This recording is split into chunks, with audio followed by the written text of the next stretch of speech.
The final broadcast. The quiet town of Ravens Hollow always felt a little more isolated once the sun dipped below the horizon. At night, the town's only connection to the outside world was * Nocturnal Waves, * the late-night radio show hosted by Vincent Black. For years, Vincent's deep, calming voice had been a source of comfort for insomniacs, truck drivers, and night owls. But tonight, something was off. Vincent sat in his usual spot behind the microphone, the studio dimly lit by the soft glow of old equipment. The air felt heavier than usual, thick with an unease that Vincent couldn't quite shake. As the clock ticked toward midnight, the usual hum of the radio station gave way to strange bursts of static. Vincent frowned, adjusting the dials, but the interference persisted, an eerie crackling that seemed to have a life of its own. "Good evening, Ravens Hollow," Vincent began, his voice smooth but tinged with uncertainty.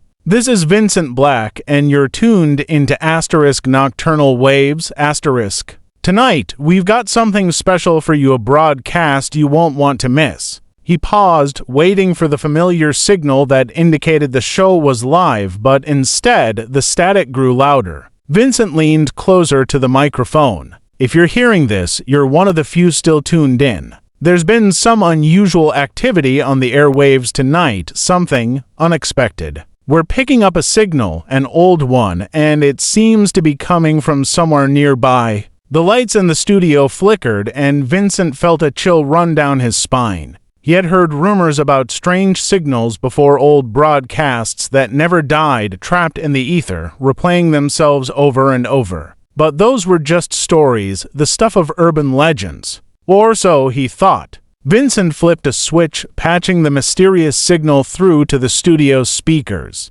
The static ebbed, replaced by a voice that sounded impossibly far away, crackling as though it had traveled across decades. "This is the final broadcast," the voice whispered, its tone haunting and filled with despair. "If you can hear this, it's already too late." Vincent's heart raced as he recognized the voice. It was his own, but distorted, aged, as if coming from a version of himself lost to time. The realization sent a wave of panic through him, and he instinctively reached for the microphone, but his hand froze in midair. The voice continued, more desperate now. "We didn't listen. We thought we had time, but the darkness is here. It's in the air, the machines, the very fabric of our world. And it's growing." Vincent tried to disconnect the signal, but the controls wouldn't respond. The broadcast wasn't just playing, it was taking over. The lights flickered again, and Vincent could feel the temperature dropping rapidly. His breath came out in visible puffs, the cold seeping into his bones.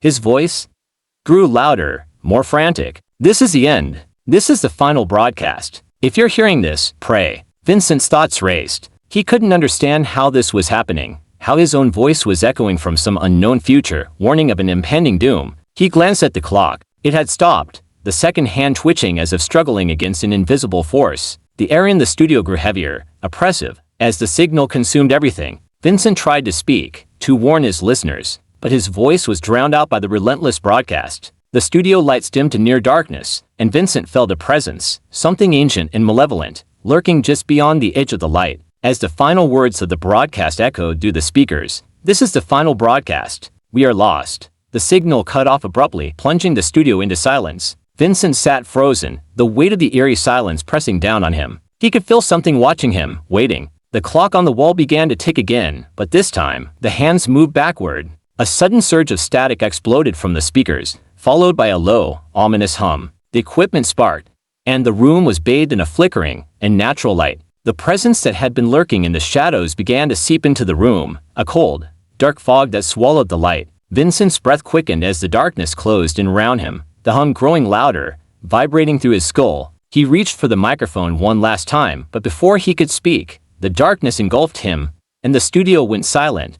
* Nocturnal Waves * never aired again. The people of Ravens Hollow woke to a dead signal, the familiar hum of their late-night radio show replaced by an eerie, unyielding silence. The station remained deserted, its doors locked, the equipment inside untouched, save for the faint scent of burnt wires and the lingering cold that never seemed to dissipate. And though the town tried to move on, some nights, when the wind howled through the empty streets, They could swear they heard a faint whisper on the airwaves, a voice lost in the static, warning them of something they could never quite remember, yet could never truly forget. It was the final broadcast.